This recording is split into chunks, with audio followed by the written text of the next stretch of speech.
ठीक है, ऋषिकेश ही हमारे साथ बने हुए हैं। ऋषिकेश,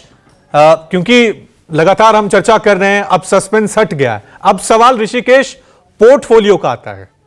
क्योंकि मंत्रिमंडल में कौन होंगे, कौन चेहरे होंगे, यह तस्वीर क्लियर हो गई है। लेकिन पोर्टफोलियो को लेकर आपको लग रहा है एनडीए अलायंस और बीजेपी के बीच किसी तरह से कोई टकराव, कोई तकरार देखने की परिस्थितियां पैदा हो सकती हैं, या फिर आपको लग रहा है कि जिस स्मूथनेस से मंत्रिमंडल का गठन हुआ है उसी तरह से पोर्टफोलियो भी बांट दिए जाएंगे?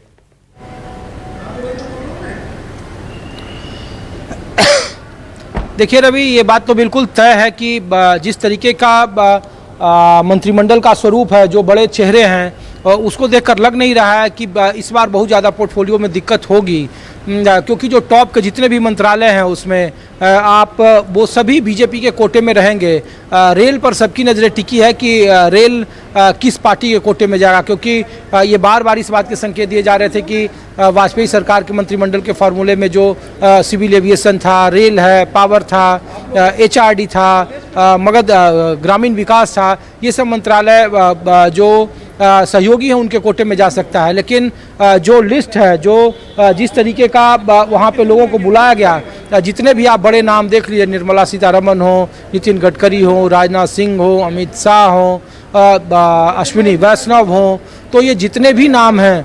वो नामों को देखकर लग नहीं रहा है कि बीजेपी कोई महत्वपूर्ण बड़ा जो पोर्टफोलियो है वो कहीं छोड़ेगी या उस पर कोई सहयोगी बहुत ज़्यादा दबाव बना रहे। लेकिन हाँ, ये बात ज़रूर है कि जो कुछ महत्वपूर्ण, जैसे रेल के बारे में बहुत तरह के कयास लगाए जा रहे हैं, लेकिन रेल में ऐसे बहुत सारे ड्रीम प्रोजेक्ट हैं प्रधानमंत्री के कि जिसको लेकर लग नहीं रहा है कि रेल जो इंफ्रास्ट्रक्चर से जुड़े हुए मंत्रालय हैं उसे देगी बीजेपी अपने सहयोगियों को, क्योंकि सबसे ज़्यादा परफॉर्म उन्हीं विभागों के जरिए होना है। आने वाले 5 साल का एजेंडा उन्हीं विभागों के जरिए होना है, तो ये काफ़ी मुश्किल भरा काम है। हालांकि जो जेडीयू के लोग हैं, जो टीडीपी के लोग हैं, जो एलायंस के लोग हैं, वो काफ़ी खुश दिख रहे हैं और कह रहे हैं कि मांगने की नौबत ही नहीं आई है। जो चीज़ें उन्हें मिलनी चाहिए थी वो भारतीय जनता पार्टी उन्हें बिना कहे दे रही है। तो अभी तो फिलहाल स्मूथ दिख रहा है, लेकिन मंत्रिमंडल में ये लोग जरूर दबी जुबान से कह रहे हैं कि जब पुराने चेहरे को ही इतनी तरहीज दी गई है तो फिर आने वाले वक्त में क्या इसका एक बड़ा खामियाजा नहीं भुगतना पड़ेगा। लोग बार बार नंबर 2 की ओर इशारा कर रहे हैं कि उत्तर प्रदेश में जो अगर हालत ख़राब, प्रदर्शन खराब हुए तो उसके पीछे कौन बड़ी वजह है, राजस्थान में अगर प्रदर्शन खराब हुए तो उनके पीछे की बड़ी वजह कौन है, बिहार में अगर ख़राब प्रदर्शन हुए तो उसके पीछे की बड़ी वजह कौन है, महाराष्ट्र में कौन है, तो और उन्हीं लोगों को इस टीम में भी जगह मिल रही है। इसका मतलब कि सरकार पुराने ढर्रे पर चल रही है, शायद सीख नहीं रही है, और इसीलिए अगले 6 महीने के बाद ये स्पष्ट हो जाएगा, खास करके जो 4 राज्यों के विधानसभा चुनाव है उसके बाद ये स्पष्ट हो जाएगा कि वाकई में इस सरकार किस तरीके से आगे बढ़ रही है और इसका परफॉर्मेंस कैसा है। तो सब लोग इंतजार कर रहे हैं। पहला लिटमस टेस्ट जो होना है मोदी सरकार के तीसरे कार्यकाल का, वो अगले 4 राज्यों के विधानसभा चुनाव है। इसमें हरियाणा है, महाराष्ट्र है, दिल्ली है, झारखंड है, और फिर ठीक उसके अगले साल 25 के शुरुआती दिनों में बिहार है। तो ये आप जानते हैं कि कहाँ किस तरीके के राजनीतिक हालात हैं और उसको लेकर के ये सरकार कैसा परफॉर्म करती है और ये लोग कैसे आने वाले वक्त में इसे आगे बढ़ाते हैं, ये सबसे बड़ा सवाल है। ठीक है प्रशांत, आपकी तरफ मैं रुक कर रहा हूं। प्रशांत, क्योंकि महिला आरक्षण बिल को लेकर भी बड़ा मुद्दा बनाया था एनडीए सरकार ने, लेकिन अभी हम देखें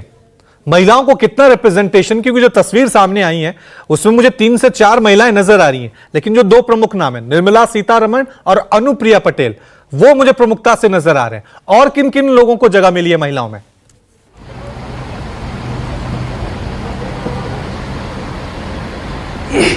देखिए, जो लिस्ट आई है उस लिस्ट के मुताबिक नाम तो बहुत ज़्यादा है, सारे संभावित नाम है। ये बात सच है कि महिलाएं उसमें उस हिसाब से दिखाई नहीं दे रही हैं, लेकिन थोड़ी देर बाद और जो ऑफिशियल पूरे नाम की घोषणा हो जाएगी तो तस्वीर और साफ हो जाएगी। लेकिन ये बात सच है कि सबको पूरे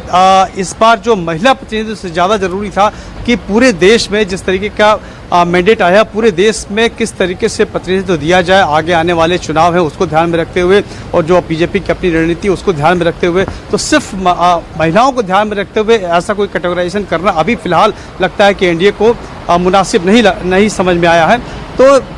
पूरे देश को ध्यान में रखते हुए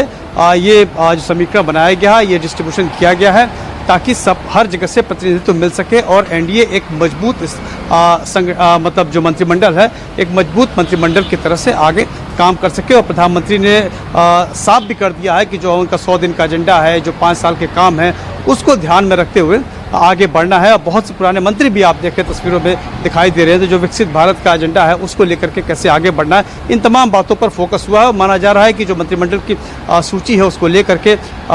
शपथ ग्रहण समारोह के पहले प्रधानमंत्री मोदी राष्ट्रपति के पास जाएंगे, वो सूची उनको सौंपेंगे और उसके बाद शपथ ग्रहण समारोह जो ठीक है, उस पर सबकी निगाहें बनी हुई हैं, तो उस पर सबकी निगाहें बनी हुई हैं। वक्त तय हो गया है, रात 7:15 बजे प्रधानमंत्री मोदी तीसरी बार